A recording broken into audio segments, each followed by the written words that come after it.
The salt wind off the cliffs of Marwen carried the scent of jasmine and burning oil that night, and every wolf in the kingdom had come to watch a woman be given away. Kayana stood at the head of the marble pavilion with her wrists bound in silver cord, the traditional binding of a daughter promised. The cord was not cruel, it was ceremonial, woven by her own grandmother 40 years before, and it pressed against her skin with the weight of every woman in her bloodline who had stood in this exact place. The crowd below filled the open amphitheater of the cliffside city. Thousands of faces turned upward, their breath misting in the cold sea air. Lanterns of blue glass hung from the ancient olive trees, and every lantern held a single flame. She had been told she would feel honored. She felt nothing of the kind. Her father, Lord Hadron of House Selverin, stood at her left shoulder, his hand gripping her elbow with a pressure that warned her not to falter.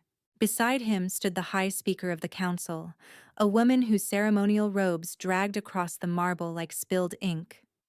And in the center of the pavilion, on a raised step of polished black stone, stood the man she was being promised to, Varric Thorn, Alpha of the Iron Coast. He was handsome in the way a blade was handsome, all sharp lines and dangerous purpose. His pack had pressed against her father's borders for 2 generations, and the alliance forming tonight would end that pressure. Her father had explained it to her many times. Her marriage was peace. Her marriage was prosperity. Her marriage was the future of 300,000 wolves who would never know her name. Varric smiled at her now, the kind of smile a man gives a possession he has paid a great deal for. His eyes were the color of wet slate, and they did not reach her in any way that mattered. She forced herself to smile back. The High Speaker began the binding rites in the old tongue, her voice carrying out across the amphitheater. Beside Sayana, her younger sister Marisol watched with tears glittering on her cheeks, and Sayana wished, fiercely and selfishly, that her sister would stop crying. The tears would only make it harder. It was already so hard. The first stars had appeared above the sea by the time the High Speaker came to the central question, the one that bound a daughter's life to another house forever.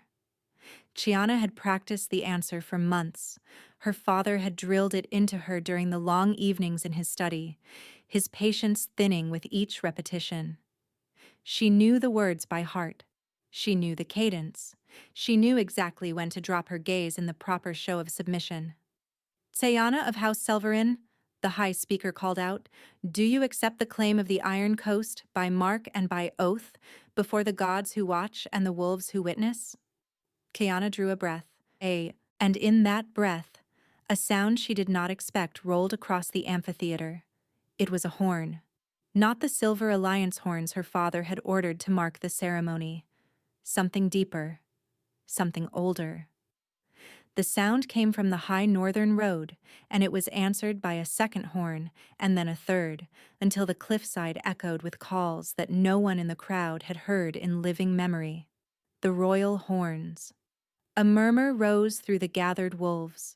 Heads turned, lanterns swung in the rising wind. Her father's grip on her elbow tightened so hard she felt the bone groan. "What is this?" Lord Hadron hissed through his teeth. The High Speaker lifted her hands for silence, her face pale beneath the painted lines of her office. Varric had stepped forward, his shoulders tight, and Sayana watched his hand drift toward the ceremonial dagger at his hip. The doors at the far end of the amphitheater opened. He came in alone. Chayana had seen the Alpha King twice before in her life, once at her presentation when she was 16, once at the Autumn Council when she was 20. She remembered him as tall. She remembered him as quiet in a way that made the air feel heavy. She did not remember him looking at her, not directly. Not the way he was looking now as he walked the long marble path toward the pavilion with his cloak the color of midnight trailing behind him. His name was Cael Vanrith. He had ruled for 9 years. He had never married. He climbed the pavilion steps without breaking stride, and Lord Hadron finally released her elbow to bow, the bow shallow and reluctant. The High Speaker performed her own bow more deeply. Varric did not bow at all. He had drawn himself up to his full height, and his hand had closed fully around the hilt of the dagger, and Sayana realized with a cold clarity that something had gone very wrong in the careful arrangement of her life. Kale's eyes found hers. She had never seen eyes that color before. They were the gray gold of a winter sea at sunrise, and they held her with an intensity that made the silver cord around her wrists feel like nothing. He stopped 3 paces from her. He did not look at Varric. He did not look at her father. He looked only at her, and when he spoke, his voice carried to the farthest edges of the amphitheater. "Stop the rites." The High Speaker froze with her hands still raised. "My king," Lord Hadron began, his voice straining toward composure. "This ceremony was sanctioned by the Council of the Coast. It carries the seal of the Southern Pax. With every respect, you cannot simply—" "I can," Kale said quietly. "And I am." Varric stepped forward, his slate eyes blazing now. "You overreach, Alpha King. This is a daughter freely given. There is no royal interest here." Kale did not turn his head. His eyes stayed on Kayana. "There is every royal interest here," he said. "Ask her." The amphitheater held its breath. Kayana's heart was beating so hard she could feel it in her throat, in her wrists, in the bones of her ankles. She did not understand what was happening. She did not understand why the Alpha King had ridden through the night to interrupt a ceremony he had not been invited to. She did not understand why he was looking at her as if he had been searching for her in every face he had passed for years. Her father turned to her. "Kayana, tell the king you are honored to accept the alliance. Tell him." "Ask her," Kale said again, softer this time. "Ask her with no hand on her arm." Lord Hadron's face went white with rage, but he stepped back. He had no choice. To refuse a direct command from the Alpha King in front of 1,000 witnesses would be treason, and her father had spent his life avoiding treason. The High Speaker swallowed and lifted her voice once more. "Sayana of House Selverin, do you accept the claim of the Iron Coast?" Sayana opened her mouth. The answer she had practiced for months rose to her tongue. The answer that would make her father proud. The answer that would seal the peace. She looked at Varric Thorn. She looked at the slate eyes that did not reach her. She looked at the smile that had nothing of warmth in it. She looked at Cale Van Rith. He was waiting. He was not commanding her. He was not pulling her. He was only standing there with his cloak heavy on his shoulders, and his strange winter eyes fixed on her face.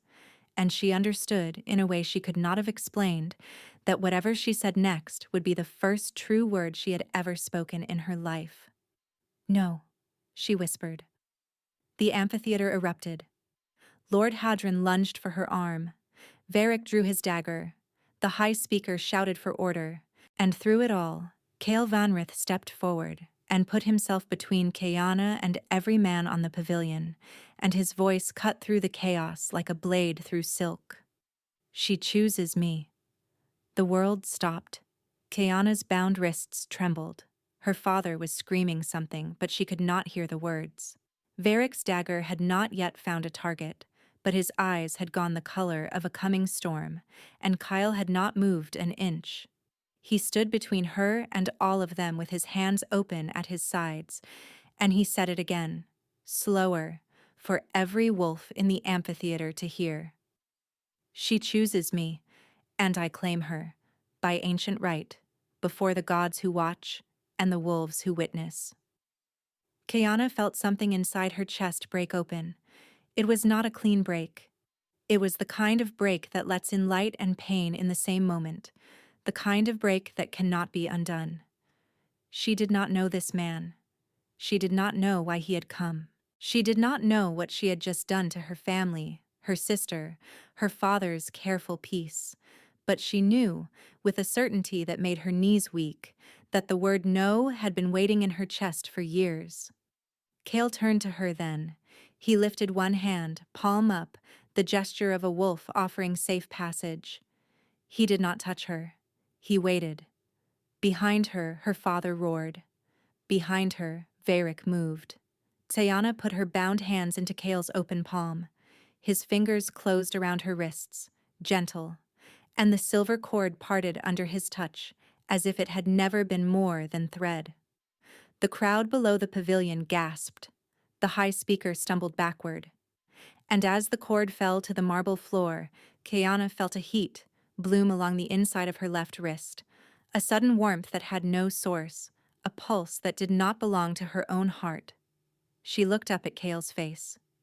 His eyes had gone wide. He had felt it too. "What?" she breathed. "What was—" She did not finish the question. Varric's dagger came down. The next moments did not belong to her in any ordered way. She remembered Kale moving. She remembered the impossible speed of him, the way his body became a wall between her and the descending blade. She remembered the wet sound the dagger made when it found his shoulder instead of her chest, and the small, quiet exhale he gave that was not a cry of pain, but something closer to recognition, as if he had expected this. She remembered her father shouting her name. She remembered Varric being seized by two of Kale's guards, men in black who had moved up the pavilion steps so silently that no one had seen them come.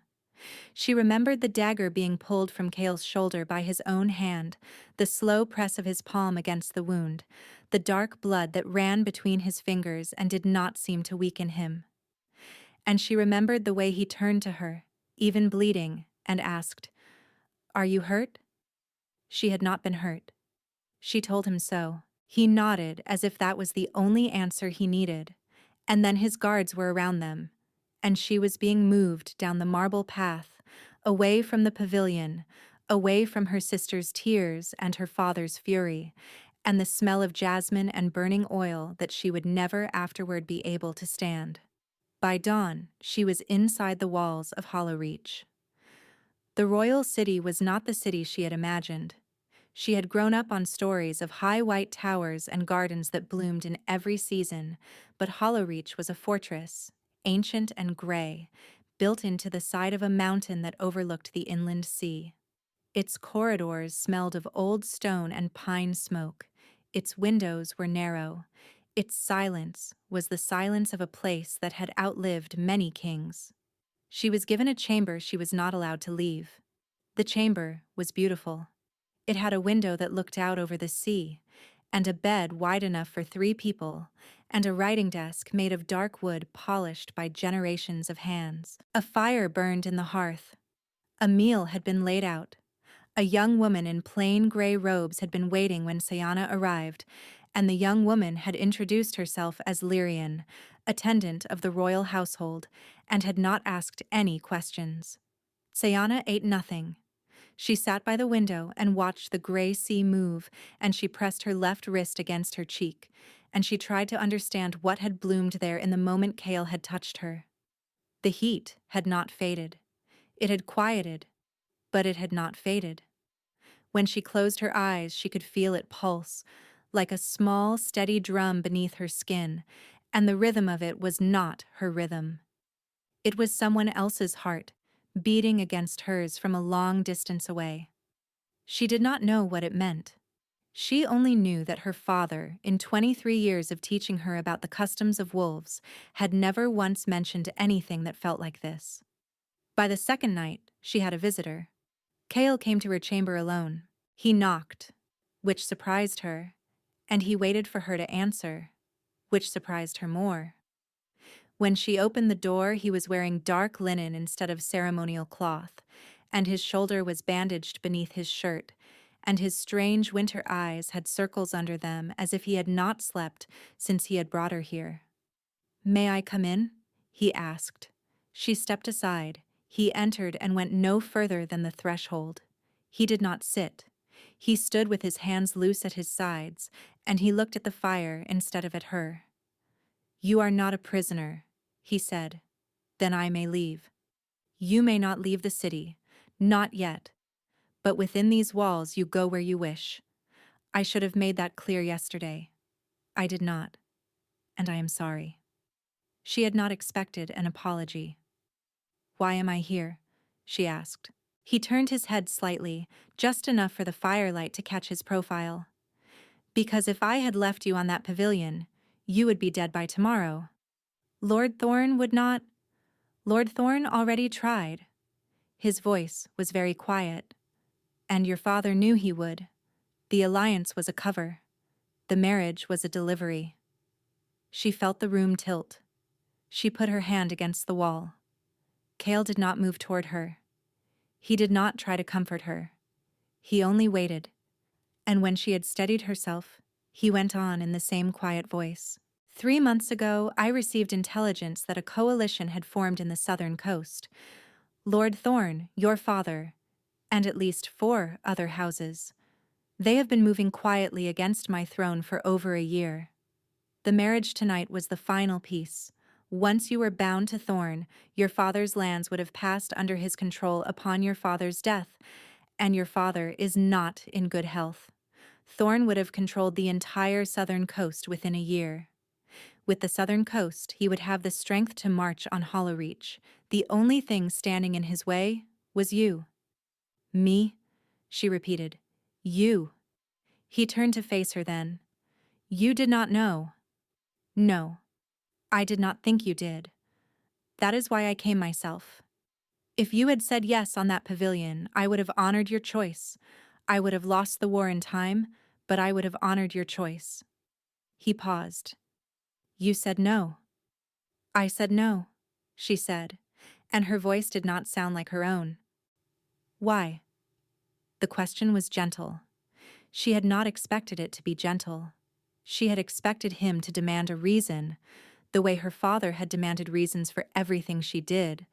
But Cale had asked it the way a man asks after a wound, carefully, in case the answer hurt. I do not know, she said. He nodded as if that was a perfectly good answer. You should sleep, he said. Lyrian will bring you breakfast in the morning. There is a library 2 corridors east of this chamber. The northern courtyard is yours. The chapel is yours. The kitchens, if you can bear the noise, are yours. The walls of the city, you may not pass yet. I will explain why when you are ready to hear it. He turned to go. Wait, she said. He stopped. My wrist, she said. Something happened. When you touched me, the cord broke and there was... His shoulders went very still. There was heat, she finished. There still is. For a long moment he did not turn around.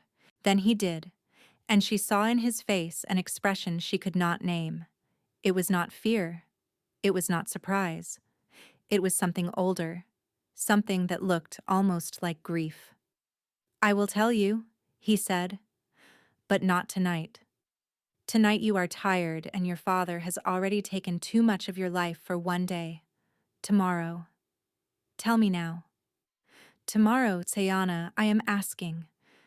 Please. It was the please that undid her. She had not heard the word from a man in many years. She nodded once. He left her chamber and closed the door very quietly behind him, and she stood in the middle of the room for a long time before she went to the bed and lay down without removing her clothes. She did not sleep. She lay in the dark and pressed her left wrist against her ribs, and the small steady drum of someone else's heart kept her company until the gray light of morning came in through the window. She did not see him the next day. Lyrian brought breakfast. Lyrian brought lunch. Lyrian brought the news that the king had been called to the council chamber at dawn and had not yet emerged. Sayana wandered the corridors of Hollowreach with the slow, careful steps of a woman testing the boundaries of a cage she could not yet see, and she learned the rhythm of the fortress. The guards bowed when she passed. The kitchen staff did not lift their eyes. The library was vast and dim and smelled of dried herbs, and she found a window seat there and curled into it and watched the snow begin to fall over the inland sea. It was in the library that she met the woman who would change everything. The woman was small and old and dressed in a scholar's gray. She came in with an armful of books and stopped in the doorway when she saw Kayana, and her face went so still that for a moment Sayana thought she had stopped breathing. "Forgive me," the old woman said. "I did not know the chamber was occupied." "Please," Chayana said. "Come in. I can leave." "No, child, no. You stay." The old woman set her books down on a table and came closer, slowly, the way one approaches a bird that might fly. She stopped a respectful distance away and bowed her head. "I am Maven. I am the keeper of the records here. I served the king's mother before." "Before," Sayana repeated. "Before she died." Maven's voice was very soft. "Forgive me. May I see your hand?" It was such a strange request that Sayana held out her hand without thinking. Maven did not touch her. She only looked, and her eyes went first to the inside of Sayana's left wrist, and her face did something complicated. "Oh," Maven said. "Oh, child. What? Has he told you? Has the king told you what you carry?" Kayana's heart began to beat very fast. "He said he would tell me today. He has not yet. Then I will not steal his telling." Maven stepped back. "But child, listen to me. Whatever he tells you, however much of it sounds impossible, it is the truth. Do you understand? The king is a careful man. He does not say what he does not mean." "Maven. And one more thing." The old woman's voice dropped lower. "There are eyes in this fortress that do not belong to friends. I have served here for 60 years, and I have learned to feel them. Be careful what you say in any room with more than one door. Be careful what you write on any paper that does not burn. And if a woman comes to you with kind eyes and asks you to walk in the gardens, do not go." She bowed once and left the library before Sayana could ask another question. Chayana sat with her wrist against her ribs and did not move for a long time. That evening, the fire in her chamber went out. It should not have gone out. The wood had been freshly stacked. The embers banked the way Lyrian always banked them. But when Kayana came back from her wandering, the fire was dead, and the room was cold, and there was a single cut flower on her pillow. A black rose. The petals had been dipped in something that gleamed wet in the low light. She did not touch it. She backed out of the chamber and walked, with the careful slowness of a woman who has learned not to run, down the corridor to the stairs that led to the king's wing, and she found the first guard in black livery, and she said in a voice she barely recognized, "Take me to him. Now." The guard did not ask questions. He walked her through corridors she had not seen, past doors she had not been allowed to approach, up a flight of stairs lit by oil lamps in iron sconces.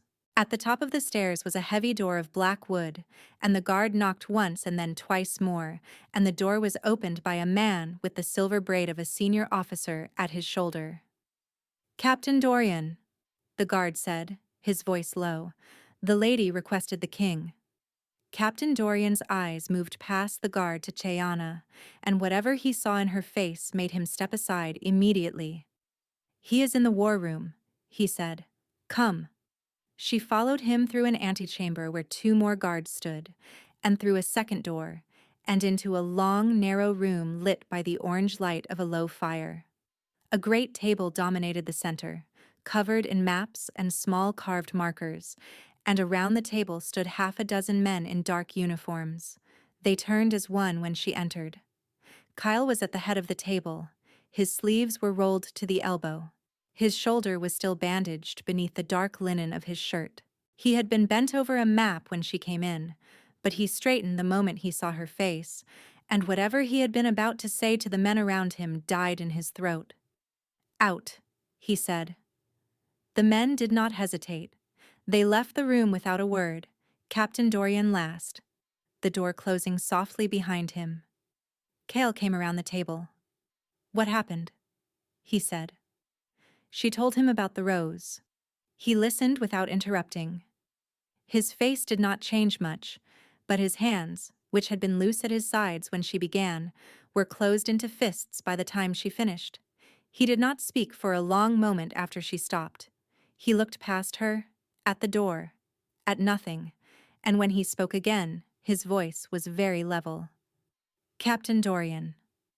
The captain came back into the room so quickly that Sayana suspected he had not moved far from the door. The ladies' chamber, Kale said. Quietly. Take Vas and Imran. The black rose stays where it is until we have searched the room in the corridor. No one touches it. No one enters that wing without my direct order until I say, move. Captain Dorian was gone before Kale had finished speaking. Kale turned back to her. You will not return to that chamber tonight, he said. I am sorry. I should have. Stop apologizing. Her voice came out harder than she meant. Tell me what is happening. Tell me why I am here. Tell me what the rose meant. Tell me what you said you would tell me last night. Tell me everything, Kale, or I am walking out of this fortress and taking my chances on the road. He looked at her. She had never said his name aloud before. She did not know when she had decided to use it now, only that she had, and the using of it had changed the air between them in a way she could not undo. Sit down, he said, and his voice was gentle again. Please. There was a chair by the fire. She sat. He sat across from her, close enough that she could see the faint exhaustion in the lines around his eyes, and he placed his open hands on his knees as if to show her he carried nothing. The rose is a message, he said. An old one. It is a sign used by an order that has not been seen in this country for 70 years, the Order of the Hollow Crown. I have never heard of it. You would not have. Your father would not have spoken of it. The order was a brotherhood of assassins who served only the highest bidder. They were broken by the king before me, my mother's husband, in the wars of the long winter. We thought every member dead. The black rose was their calling card. They sent it to mark the next throat. The breath went out of her. And it was on my pillow. It was on your pillow. He was watching her face very carefully. Xiana. The order does not reform on its own. Someone is paying them. Someone with very deep coffers and a very specific grievance. Lord Thorne does not have the wealth. Your father does not either. This is older money. Older anger. Then who? I do not yet know, but I will. Tonight, I will. There are 3 houses in this kingdom with the depth of coin to wake the hollow crown, and by morning I will know which of them has been spending it. He paused. There is something else. She waited. You asked about your wrist, he said. About what happened when I touched the cord. Yes. He drew a slow breath. There are old things in our kind, Kayana. Older than any council. Older than any throne. Most wolves live their whole lives without ever encountering them. But sometimes, very rarely, a woman is born who carries a particular thread of light in her blood. The old word for it was Miria. The new word is moonbearer. It means she is one of those who can hold the silver light of the old moon in her hands and shape it. Healing, warding, binding. A few other things. That is not real, she said. It is very real. It is so rare that it has not been seen in this kingdom for almost 100 years. But the records exist. My grandmother's grandmother was one. My mother spent her life studying them. He paused again. When a moonbearer comes of age, she must be claimed by a true mate before her power fully wakes, or the power will tear her apart from the inside. The claiming does not have to be a marriage. It is older than marriage. It is recognition. It is the moment 2 souls who were meant to find each other actually do. The bond settles the silver light. Without it, the light burns the bearer hollow. She could not breathe. Kale, she said. When you put your hands in mine on the pavilion, he said, and the cord broke, I felt the bond settle. So did you. That is what the heat in your wrist is. That is what you are still feeling now. You are saying, I am saying I did not come to interrupt that ceremony for political reasons. I came because 3 weeks ago Maven came to my study with a record from the southern coast and a portrait of a young woman she had never met. And she told me what I am telling you now, and I rode for the cliffs the next morning. I am saying that when I walked onto that pavilion, I had never seen your face in waking life, but I had been finding you in dreams for 6 years. She put a hand over her mouth. I should have led with that, he said, very softly. I am sorry. I have done this badly. You have done nothing badly, she said, and her voice was wet and small and not her own. Kyle. 6 years. 6 years. I dreamed of a man with winter eyes, she said. I told my sister. I told no one else. I dreamed of him standing on a cliff above a dark sea. I dreamed of his voice. I never saw his face. You would not have. The dreams come without faces. We are not given faces until we meet. She lowered her hand. She looked at him. She looked at the man she had not known existed 72 hours ago, and the impossible heat in her wrist pulsed, and she understood, with a clarity that frightened her, that she had not chosen no on that pavilion because she had wanted to defy her father. She had chosen no because some part of her had already known. The door of the war room burst open. Captain Dorian stood in the doorway, and his face was the color of ash. My king, he said. The corridor. The ladies' chamber. Speak. The rose was poisoned. Imran brushed the petals before I could stop him. He is alive, but barely. The poison is one of the old ones. We have a healer with him now. Imran will live, Kyle said. It was not a question. He will live. But my king. There is more. We searched the chamber. There was a second door we had not known of, a servant's passage behind the wardrobe. It had been used recently. Whoever left the rose entered through the kitchens and exited through the wall. We are searching the lower levels now. Kale was already standing. Lock the kitchens. Lock the lower gates. Wake Maven. Wake the War Council. I want every face inside these walls accounted for by the second bell, and I want the master of the kitchens in my study before the third. Yes, my king. The captain was gone again. Kale turned to her. You are not leaving my sight tonight, he said. Not until we have every passage in this fortress closed and every face in it named. I am sorry. I know it is too much. Too fast. I know I am asking you to trust a man you barely know on the word of a wrist that is still warm. But Sayana, whoever sent that rose did not send it to frighten you. They sent it to kill you. And the only reason it failed is that you came to me. Kyle? Yes. The dreams, she said. On the cliff, above the dark sea. Were you ever the one standing? Or was I? He looked at her for a long moment. You, he said. You were always the one standing. I was the one climbing.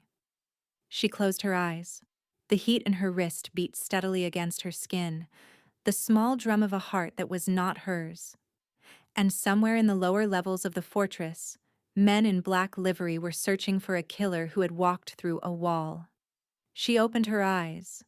Then climb faster, she said. They did not sleep that night.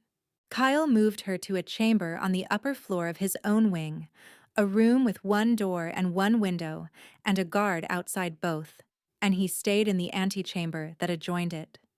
Sayana sat in a chair by the new fire and listened to the muffled voices through the wall. Captains came and went. Maven came and went twice. Once, near the third bell, she heard a woman's voice she did not recognize, sharp and angry, and then Kale's voice answering her in tones too low to catch. And then the woman's voice again, lower now, and the antechamber door closing. Toward dawn, the noise quieted. She must have dozed in the chair because when she opened her eyes, the fire had burned down to coals, and a gray light was coming through the window, and Kale was sitting across from her in the chair he had used the night before. He was watching her. He had not slept either. "You should be in the bed," he said. "So should you." He almost smiled. "We have what we need." The master of the kitchens did not work alone. He named 2 others before he understood what we already knew. "We have them in the lower keep. We will have a name by the noon bell." A name of who paid. A name of who paid, and where they are, and how many men they have inside these walls. I would like to give you peace by sundown. I do not know yet if I can. She studied him in the low light. The bandage at his shoulder had been changed. There were shadows under his eyes that had been deeper 12 hours ago, and his hair was damp, as if he had washed quickly somewhere between councils. He looked like a man who had been holding a very heavy thing for a very long time, and was only now, in the gray of the morning, beginning to set parts of it down. "Tell me about your mother," she said. He blinked. He had not expected the question. "Why?" "Because Maven served her. Because you said your mother spent her life studying women like me. Because I am sitting in your fortress at the edge of an inland sea, and I do not know your mother's name, and that feels wrong to me." He was quiet for a long moment. "Her name was Eleanor," he said. "She was the daughter of a fishing house from the western coast. She had no business being a queen. She had no training for it. The old king saw her at a midsummer festival and refused to be turned aside, and her father gave her up for a treaty he had not asked for and did not want. She was 18. I came 2 years later." "Was she happy?" "No," he said simply. "She was not.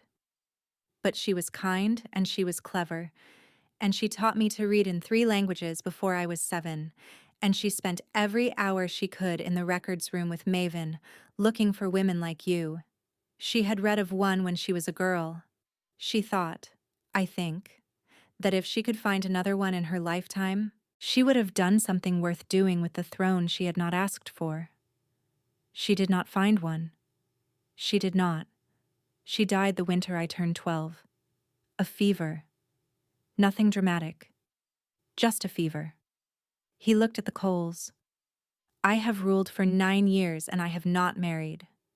Maven understood why before I did. She told me, when I was 20, that I should stop trying to find a queen and let a queen find me. She said the dreams would come when they were ready. And they came? And they came?" He looked up at her. 6 years ago. The first was a winter night. You were standing on a black cliff above a sea I had never seen, and you were holding something in your hands that gave off light, and the light was silver, and you were laughing. I woke, and I could not get the laugh out of my head for 3 days. She felt the heat in her wrist pulse harder. "I do not remember laughing on a cliff," she said. "You will." He smiled, and the smile changed his whole face, and she understood for the first time that he was not a much older man than her, that he was perhaps 30, that the gravity in him had been carved by his crown and not by years. "We have time." A knock at the antechamber door. Cale did not move from his chair. He simply lifted his voice. "Enter." Captain Dorian came in. His uniform was different from the night before, fresh, and his face was no less grim. "My king. We have the name." Cale waited. "It is House Marvane." The fire popped. Kiana watched Cale's face. She did not know the name. She did not know what it meant. But she watched the muscle along his jaw tighten, and she watched his eyes go very still, and she understood that whatever House Marvane was, it was worse than House Thorn, and worse than her father combined. "Tell me you are sure," Cale said. "The kitchen's master named the steward. The steward named the cousin. The cousin had a Marvane signet sewn inside the lining of his coat. I have him in chains in the lower keep. He is not speaking yet, but he will." "Where are they currently in residence?" "My king." Captain Dorian hesitated. "The Lady Marvane arrived in Hollowreach 4 days ago for the Winter Council. She is in the south wing as we speak." The silence in the antechamber was complete. "Inside the walls," Kyle said. "Inside the walls." Dorian. Kyle's voice had not changed in volume, but something in it had cooled by 20 degrees. How many guards on the south wing? 6, my king. Double them. Nothing announced. No alarms. I do not want her to know we know. I will come to the south wing in 1 hour. Yes, my king. Dorian left. Kyle turned back to Sayana.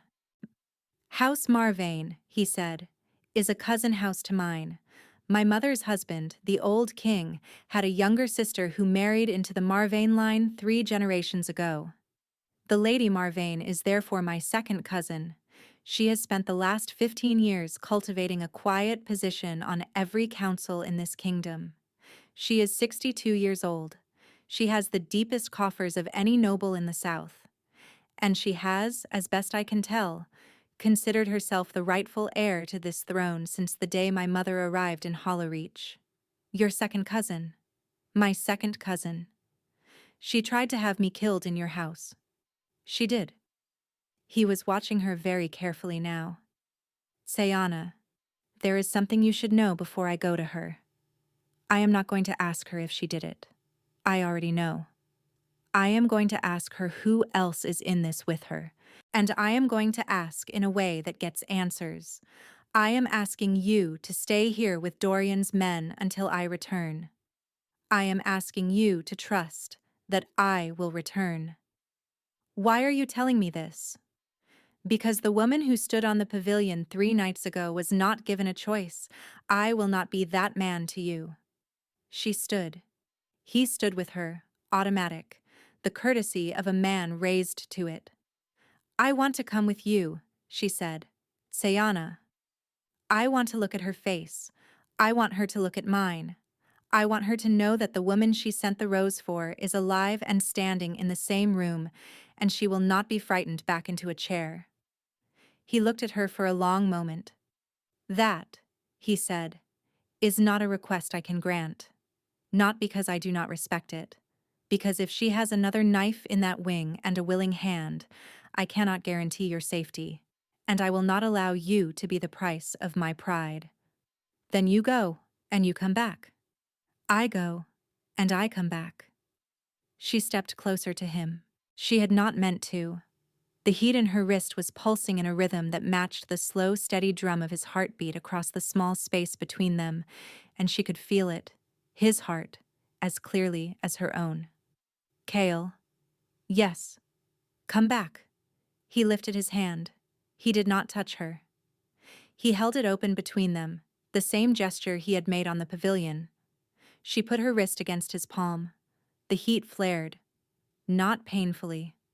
Brightly, the way a flame brightens when wind moves through a window, and his eyes went a shade darker and his breath caught, and he closed his fingers around her wrist with a gentleness that made her want to cry. I will come back, he said. I have not climbed 6 years to lose you in a corridor. He left. She stood alone in the antechamber with her wrist still warm where he had held it, and she understood that something inside her had changed in the last 3 days that would not be changing back. He was gone for 2 hours. Dorian's men stood outside both doors, and Lyrian came with breakfast. Sayana did not eat, and the gray light at the window slowly turned the color of pale gold as the morning came on. She paced. She sat. She stood at the window and watched the inland sea move under a thin winter mist. Her wrist did not stop pulsing, and she found, after the first half hour, that if she closed her eyes and concentrated, she could feel not just the rhythm of his heart, but the shape of his breathing, slow and steady, and the fact that he was not afraid. He was angry. She could feel that. The anger was not loud. It was a banked thing, deep. The kind of anger a careful man builds over years. But under the anger he was steady, and the steadiness was for her. When the antechamber door opened, she was already moving toward it. He was not hurt. That was the first thing she saw. His shoulder was the shoulder of yesterday and not a fresh wound, and his face was tired but whole, and Dorian came in behind him with a small leather folio in his hands and a look of grim satisfaction. It is done, Kale said. She is in the lower keep. She named 4 houses. 3, I expected. 1, I did not. Which one? That can wait. There is something else first. He gestured to the table by the fire. Come, sit. We have an hour before the next council, and I want to give you that hour. She sat. He sat across from her. Dorian placed the folio on the table and stepped back to the door, and Kale did not open the folio. He only put his hand on it and looked at her. There is no easy way to say this part, he said. Your sister sent a rider yesterday. She went still. Marisol. Marisol. The rider arrived an hour ago. She is asking for permission to come to Hollow Reach. She says your father has locked her in the eastern wing of his estate. She says he has not let her speak to anyone since the night of the pavilion. She says she fears for your life and for her own. Is the rider trustworthy? The rider is one of mine. I had a man placed in your father's house 6 months ago, when this began. Marisol gave him a token only you would recognize. Dorian. Dorian opened the folio and removed something small. He crossed to the table and placed it in front of Sayana. It was a child's bracelet, woven copper threads, 3 small green stones, a clasp that had been broken and clumsily repaired with a piece of wire. Sayana had made it for her sister when she was 9 and her sister was 4, and her sister had worn it every day for years before she had been sent away to her aunt's house for schooling, and Sayana had not known her sister still owned it. She picked it up. Her hands were not entirely steady. It is hers. I thought it might be. Kale's voice was very gentle.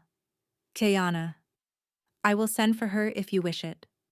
I will send a company of 10, fast horses, and we will have her here in 3 days. But I will not send them without your word. She is your sister. The choice is yours. She looked at the bracelet in her palm. She thought of her sister's tears on the pavilion. She thought of her sister's face in the firelight when they had been girls. She thought of her father's grip on her elbow, and she thought of the kind of man who locks his younger daughter in a wing of his house when his older daughter slips the leash. Send them, she said. It is done. Today, now. Dorian. The captain bowed and left the room without another word. Kyle waited until the door had closed. There is one more thing, he said, and I will not leave it for tomorrow because you will hear it from someone else if I do, and I would rather you heard it from me. She set the bracelet carefully on the table. Tell me. The 4th house. The one I did not expect. He paused. It is House Selverin. For a moment she did not understand. Then she did, and the understanding moved through her in a slow, cold wave, and she put both hands flat on the table to keep them from shaking. My father. Your father. He has been corresponding with Lady Marvane for 4 years. The marriage to Thorn was not only Thorn's price, it was Marvane's payment. Your father agreed to deliver you to Thorn in exchange for Marvane's coin and Marvane's protection. He knew Thorn intended to kill you within the year. He knew. He knew. He knew. She did not cry. She had thought she might. She had thought a thing like this would crack a daughter open, but she only sat very still with her hands flat on the table and felt the heat in her wrist pulse steadily, steadily, and after a long moment she found she could speak. Thank you for telling me. Tayana. No. Thank you. I needed to know, and you told me. That is more than he ever did. She drew a breath. Marisol. Marisol does not know. The writer was certain. He spoke to her at length. She believes your father is a frightened man who has lost control of a marriage he agreed to. She does not know about the coin. Good. Do not tell her when she comes. Let her have her father a little longer. Let me be the one to take him from her, when it is time. He looked at her with something in his eyes that she did not know how to name. Yes, he said. Of course. She turned her wrist over on the table. The faint warmth at the inside of it was visible now, if one knew to look. a pale silver shimmer just beneath the skin, like moonlight underwater. Kale. Yes. The thing inside me. The light. You said it has to settle or it will burn me hollow. How long do I have? He hesitated. Tell me the truth. Maven says weeks, he said. Possibly a month. The bond is recognized but not completed. Recognition slows the burn. Completion stops it. Without completion, the silver light will keep waking, a little more each day, until it wakes faster than your body can carry it. And completion is acclaiming, mate to mate, mark for mark. It is a choice you make awake and willing in your own time. I will not ask you for it before you are ready. I would rather burn beside you than push you into a thing you have not chosen. You would burn beside me. I would burn beside you. She looked at him across the small table.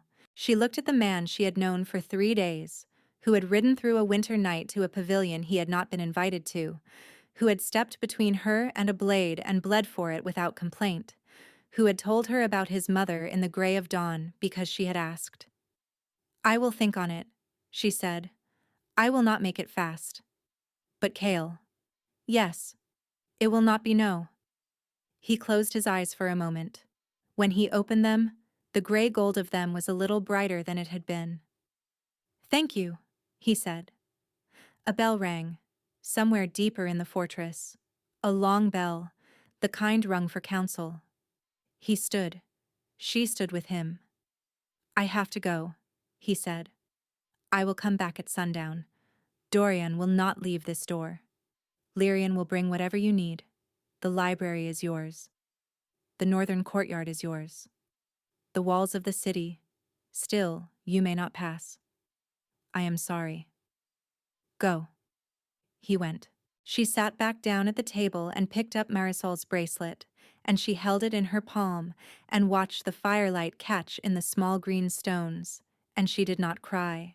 She did not cry for a long time. Marisol did not arrive in 3 days. The company of 10 reached the Selverin estate on the second night, and what they found was a manor stripped of its banners, its gates unguarded, its eastern wing empty. Lord Hadron was gone. The household staff who remained told a confused story of a midnight order and a long line of carriages and a younger daughter weeping in the courtyard before being lifted into the last carriage by a woman in a gray cloak. A woman in a gray cloak. Dorian brought the report to Kale's study at the second bell of the morning, and Sayana was there when he gave it, because she had not left Kale's wing in 2 days. Kale read the report twice. He set it down. He looked at Dorian. Marvain, Kale said. Almost certainly, my king. The description of the cloak matches the household livery of her northern estate. She knew we would send for the sister. She moved before we arrived. By a day. Possibly less. Kyle was silent. The silence was the kind of silence that filled a room with weight. Kiana watched his hands flatten on the desk, palms down, and she watched the muscle along his jaw tighten and release once, and she felt, through the steady pulse in her wrist, the cold, deliberate fury that he was not letting touch his face. Where? She said. Both men looked at her. Where would they take her? She said. If it was Marvain. Where? Kyle looked back at Dorian. The northern estate. My king. I would not stake my life. But yes. The northern estate is the most likely. It is the best fortified of her holdings. It is the deepest from our reach. And it is where she has held delicate matters in the past. How long to reach it? Hard riding, 4 days. 5, with a company large enough to break a gate. Prepare 100. We leave at dawn. Yes, my king. Dorian paused at the door. My king. The Lady Kayana. She comes. It was not a question Kale asked her. It was a thing he said. Dorian inclined his head and left, and Kayana, who had braced herself for the argument, felt the bracing go out of her in a single breath. You are not going to ask me to stay, she said. I am not. Why? Because you would come anyway. Because Marisol is your sister. Because I have learned in 72 hours that telling you what you may and may not do is not the way to keep you safe. It is only the way to make you climb out a window. I would not climb out a window. You would. I have seen women who would. And you would. You have spent 23 years being told what to do. I will not be the next mouth that does it. She did not know what to say. She had not been spoken to this way by a man before, and the strangeness of it sat in her chest like a small warm stone. They rode at dawn. She had been given winter clothes, heavy wool, fur at the collar, gloves thicker than any she had owned. She rode beside Cale at the head of the column, Dorian to her right, and behind them 100 wolves of the king's guard, half mounted, half in wolf form, moving in a loose protective ring around the riders. The road climbed. The day was cold and clear. By the second night they had reached the high country, and by the third they had crossed into the territory that bordered the northern estates of House Marvane. Maven had insisted on coming. Tiana had not understood why until the second evening, when they had stopped at a forester's lodge to change horses, and Maven had drawn her aside in the lamplight and pressed a small bundle of dried herbs into her hand. "For the silver," Maven said quietly. "It will not stop the burn, but it will slow it, child, if it begins to wake faster than we thought." "Maven, how fast is fast?" "Fast enough that you should not be on a horse for 5 days, but you are on a horse for 5 days. So, the herbs, under the tongue, 3 pinches, no more in a day, or your heart will run." Sayana put the herbs in the inner pocket of her coat, against her ribs, and kissed Maven's lined cheek, and Maven had smiled in a way that was not entirely comforting. By the 4th day, she needed the herbs. The pulse in her wrist had begun to spread. Not painfully, not yet, but undeniably. She could feel it now in her ribs, in the hollow of her throat, in the small bones of her ankles. The silver shimmer beneath the skin of her wrist had become visible enough that she had begun keeping the cuff of her shirt pulled low. When she put a pinch of the dried herb under her tongue, the spread quieted, but it did not stop. And when she closed her eyes at night, she could feel the silver inside her like a slow tide rising against a shore. She did not tell Cale. She did not lie. She simply did not tell. He had enough on him. He rode at the head of the column with his face turned to the cold, and he sent scouts ahead at every fork, and he did not sleep more than 2 hours a night, and she would not put one more thing into his hands while his sister and her sister were in the same dark place ahead of them. On the 5th morning, the scouts came back. Dorian brought them to Cale, and Cale took the report standing in the snow beside his horse, and his face, when he turned to Sayana, told her everything before he opened his mouth. "The northern estate is empty." "Empty?" "Empty. The household has been gone for at least 2 days. The gates were left open. No bodies. No signs of struggle. They have moved her again." "Where?" "That is the second part." Cale's voice was very level. "There is a place above the estate, a high pass. An old keep called Hollow Reach's Echo. It is a watchtower from the long winter wars. It has been abandoned for 50 years. The scouts saw smoke. Smoke from an abandoned tower. Smoke from an abandoned tower." Kayana's wrist was pulsing harder. She could feel it in her teeth now. "How far?" "Half a day's hard ride. We can be there before dark." "Then we ride." He was already moving. They rode. The road climbed into the high pass, and the snow deepened, and the wind turned bitter. And by the time the broken silhouette of the keep appeared above them in the late afternoon light, Tayana's hands had begun to shake. She pretended it was the cold. Kyle was not looking at her.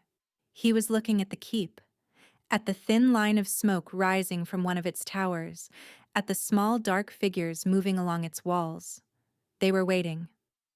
"This is a trap," Dorian said quietly. "Yes," Kyle said. My king. They took the sister to bring us here. They did not take the sister to keep her. They took the sister because Lady Marvane could not be sure her assassins would reach Sayana inside Hollowreach, but she could be sure that Sayana would ride to a high pass for a sister. Then we should not. We should. We will. But we will not ride into a trap on their terms. Cale turned in his saddle. Dorian, take 50 around the north slope, quietly. The keep has only one road in, but it has 3 old escape passages out. I want every one of them closed before we approach the gate. Yes, my king. Vas and Imren. Take 10 and find a high vantage. I want eyes on every wall. The captains moved. The columns split. Kayana watched the dark shapes of the wolves of Kale's guard fan out into the snow and the trees, silent, swift, and she felt the silver inside her chest pulse so hard that for one terrible moment her vision narrowed to a small bright point. Sayana. She blinked. Kale was looking at her. You are pale. I am cold. You are pale, and your eyes are silver. She lifted her hand and touched her own face. Maven, Kale said, not lifting his voice. The old woman appeared at his stirrup as if she had been waiting for the call. It is waking, Maven said quietly. I felt it begin 2 nights ago. I gave her herbs. How long? Hours, my king, perhaps less if she is frightened. Perhaps more, if she is held. Kale looked at Sayana. He did not panic. She watched his face go through a thing she could not name and come out the other side composed, decided. You will not enter that keep on a horse, he said. You will enter it beside me, on foot, when I have cleared the path. Maven will stay with you. The herbs will hold. Kale, Marisol is in there. Marisol is in there. So are 40 men with bows, by Dorian's count, and at least 1 woman who paid the hollow crown for your head. You will not walk through that gate carrying a fire that might break before it has been set. You will walk through that gate beside the man who will set it. You said you would not tell me what to do. I am not telling you what to do. His voice had gone quiet again, the quiet she was beginning to know. I am asking. Kayana, I am asking. Wait for me to clear the road. 1 hour. Maven will be with you. Vas will be with you. Dorian's men will be on every slope. 1 hour. She looked at him. The pulse in her wrist had begun to feel like a bell. The silver shimmer beneath her skin had spread to the back of her hand. Her sister was inside that keep, or she was not. Her father, perhaps, was inside that keep. The woman who had sent the black rose was almost certainly inside that keep, sitting somewhere warm, waiting. 1 hour, she said. He bent down from his saddle. He did not kiss her. He pressed his forehead to hers briefly, and the heat in her wrist flared so hard she felt it in her teeth, and he straightened and turned his horse and rode for the gate. The hour passed. She watched from the trees with Maven at her shoulder and Vas behind her with his hand on his sword. She watched Kale's 100 move up the road in disciplined silence. She watched the wolves of his guard slip into the rocks above the gate. She watched arrows fall from the keep's walls and find shields and snow and 1 or 2 men. She watched the gate open because someone inside had opened it from within, an ally Kale had placed weeks before. And she watched the king of the wolves walk into a trap that had been set for her with his sword drawn and his face calm. Then the silver in her chest broke its banks.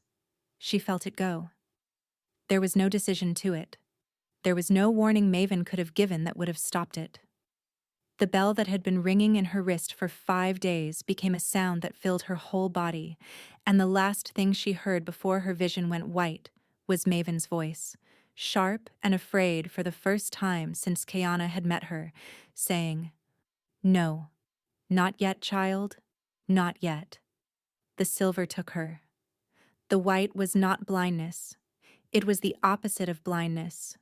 It was the sense she had carried all her life of being only one woman in one body, breaking open into something larger, And for a long, terrible breath, Sayana could not tell where her skin ended and the world began.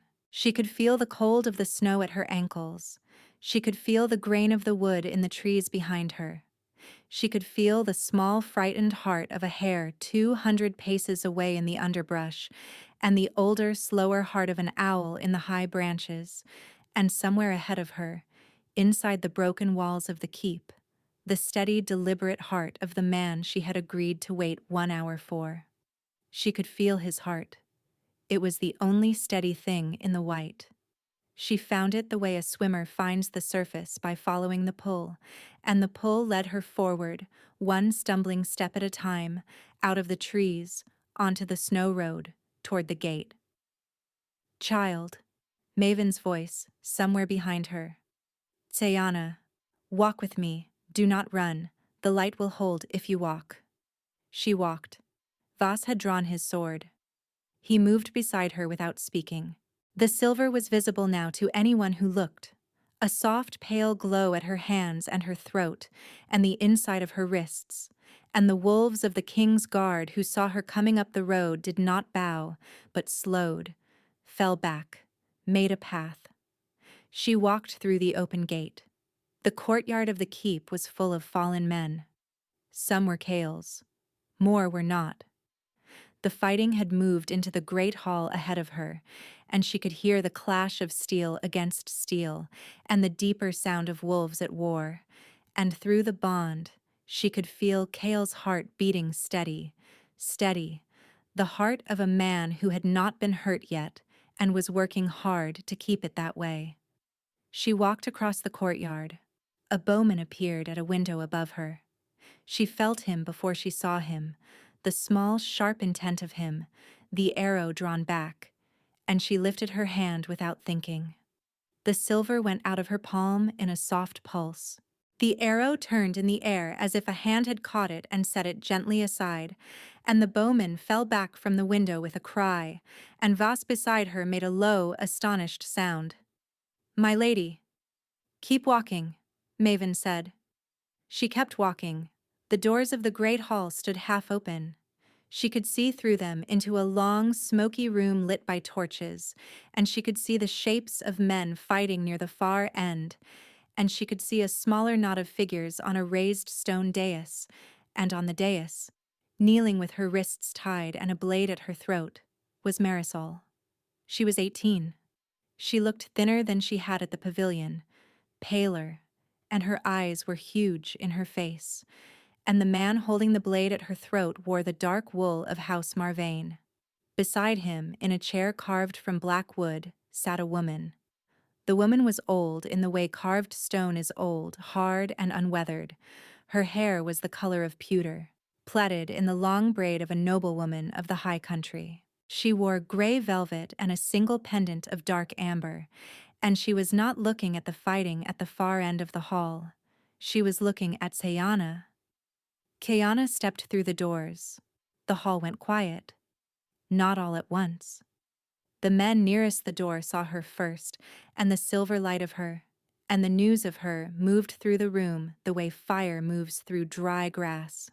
By the time she had walked the long stone path to the foot of the dais, every blade in the hall had paused, and Kale was standing 30 paces away with his sword lowered and his eyes locked on her face. She did not look at him. She looked at Lady Marvain. "You sent the rose," Sayana said. Lady Marvain inclined her head. The gesture was almost gracious. "I sent the rose. You took my sister. I took your sister. You paid my father. I paid your father." A small smile. "Though I will say, he was the easiest of the four. He set his own price." "Let her go." "Ah." The old woman tilted her head. "And what would you give me, child, for a girl I have already paid for?" Chayana lifted her hand. The silver light in her palm gathered. She did not know how she knew to do it. The light came when she called, the way a hand comes to a held-out arm, and it pooled in her palm in a slow, steady glow that lit the pewter hair, and the dark amber pendant, and the small, terrified face of her sister kneeling beside the chair. "I will give you nothing," Sayana said. I am not here to bargain. I am here to take her home. The man holding the blade at Marisol's throat pressed it harder.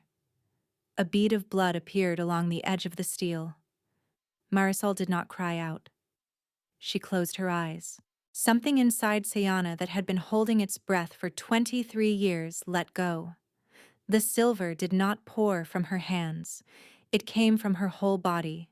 It came from the bones of her ankles and the small of her back and the hollow of her throat and the inside of her wrists, and it filled the hall in one slow, bright wave that did not burn the men of Kale's guard, but found, with the unerring sense of a thing that knew its own enemies, every blade and every arm and every dark intent that meant her sister harm. The man holding the blade at Marisol's throat staggered back as if he had been struck. His knife fell from his hand and clattered down the dais steps. He did not fall, but his face went the color of old paper, and he stood swaying, the silver light wrapped around his wrist like a soft, bright cuff. Across the hall, 3 more Marvain men dropped their swords, then 4, then 6. Lady Marvain stood from her chair. Child, she said, and her voice for the first time held something that was not amusement. You do not know what you are doing. Sit down. Calm yourself. You will burn yourself out before the hour is up.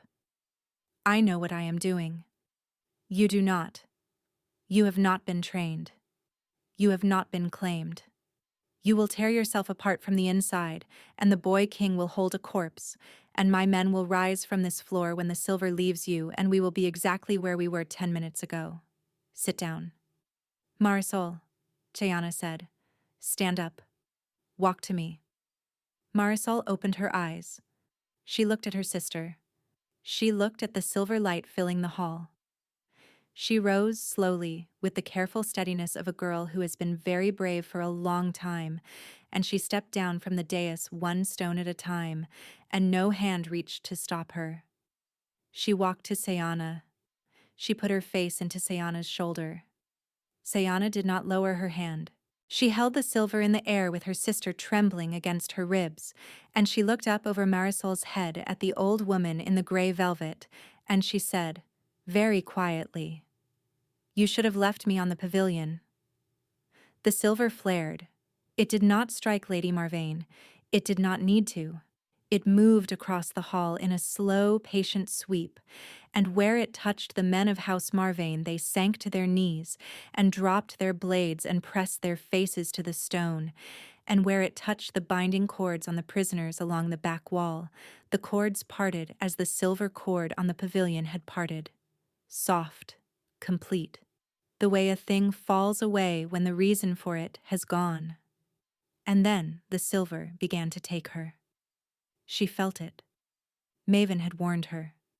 The light had a shape and a weight, and her body had not been prepared, and she could feel the edges of herself beginning to fray. Her knees softened. Her vision started to narrow.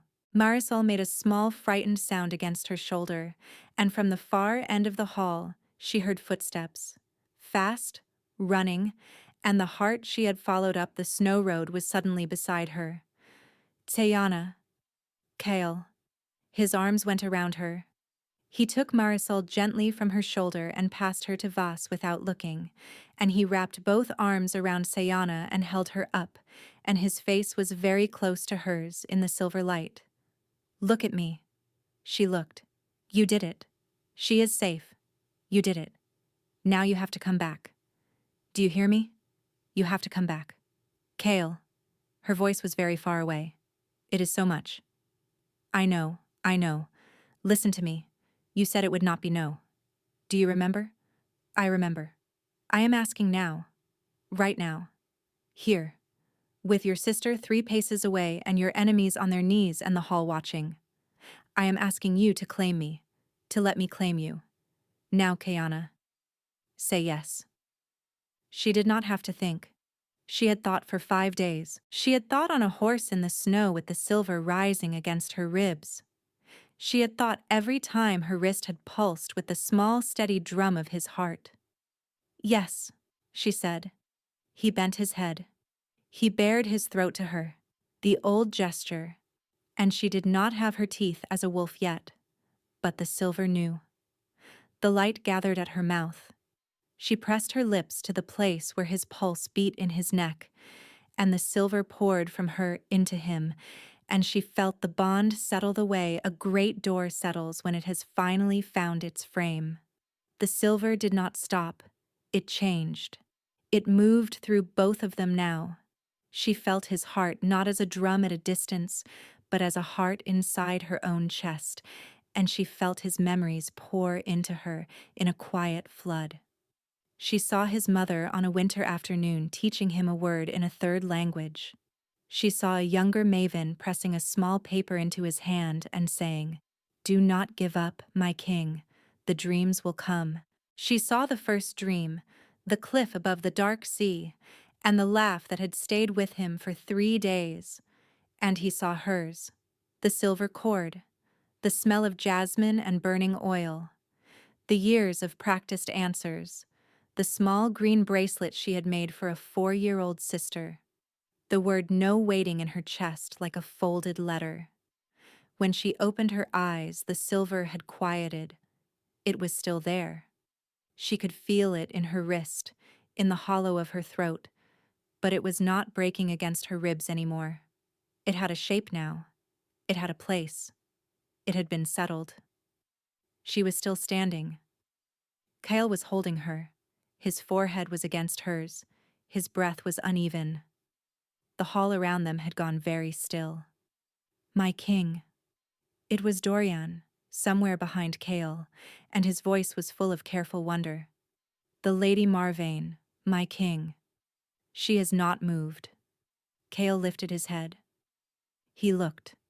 Lady Marvane was still standing in front of her chair. Her face had gone the color of the snow outside. She had not run. She had not fought. She was looking at Sayana with an expression Sayana could not at first name, and then Sayana understood. It was the look of a woman who had spent 15 years building a careful, patient ladder and had reached the top of it and had found that the roof was not where she had thought.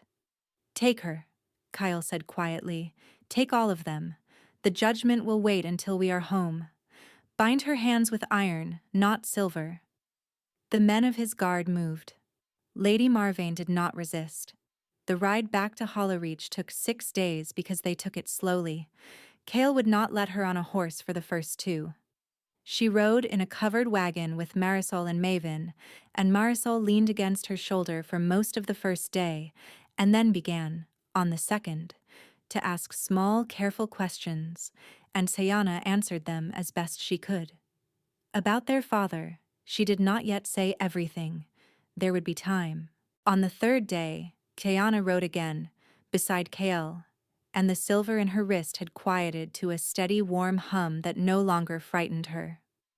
Maven rode behind them and watched her with the face of a woman who had spent 60 years waiting for a thing and could finally begin to set the waiting down.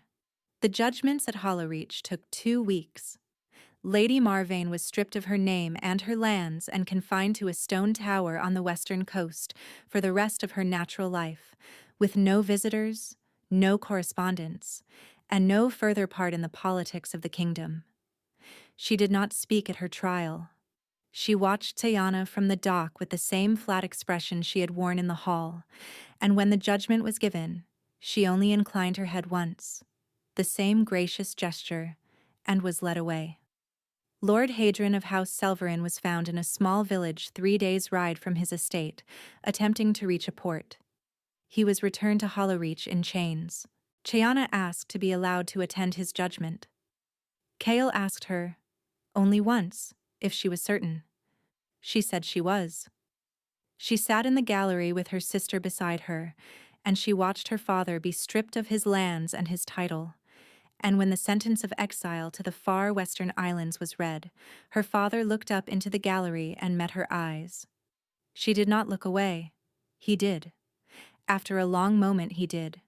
Varric Thorn was tried separately for the assault on the king at the pavilion and for the conspiracy against the throne. He was given the same sentence as Lord Hadron.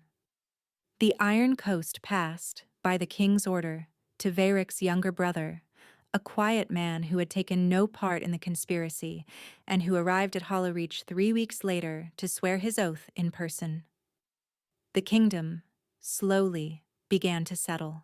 Marisol was given rooms in the royal wing and a tutor and the run of the gardens, and within a month her face had begun to fill out and her laugh had begun to come back.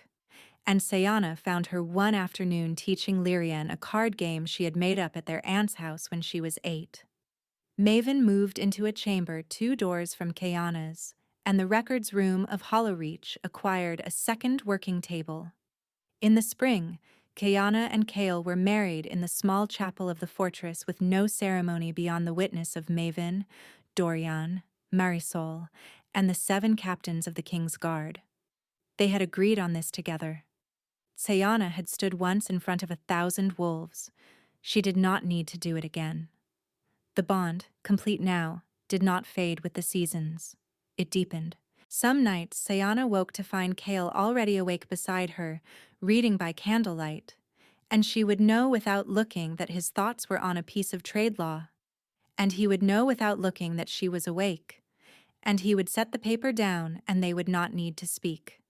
The silver in her wrist had become a soft, constant warmth, the temperature of a hand laid gently against her skin, and she could not remember any more what it had been like to live without it. In the autumn of her first year at Holloreach, she asked Maven to begin teaching her properly. Not the politics. The other thing. The light.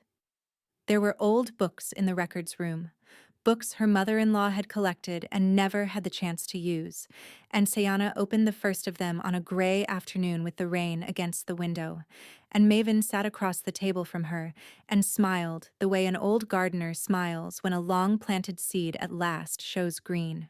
She learned to call the silver and to set it down. She learned to weave wards into the stones of the fortress. She learned the small healings first and then the larger ones.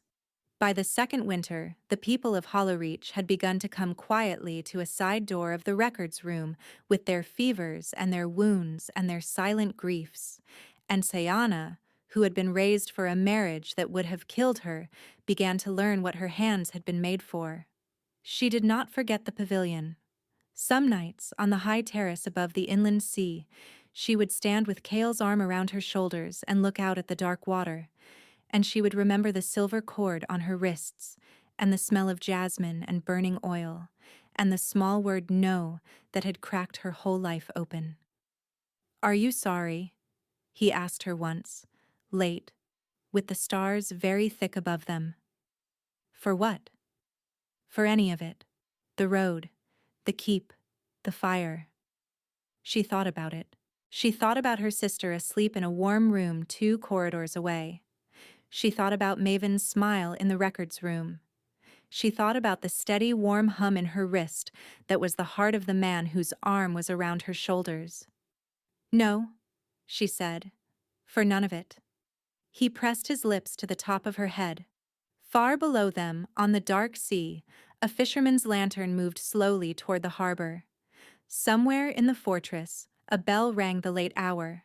The wind off the inland sea was cold, and the silver in her wrist was warm, and the long climb that had begun on a black cliff 6 years before he had ever laid eyes on her was, at last, only the path home. She turned her face up to his. "Climb faster," she said, and she was smiling. He laughed. The laugh was the laugh she had heard in the silver. It had been waiting for her all along.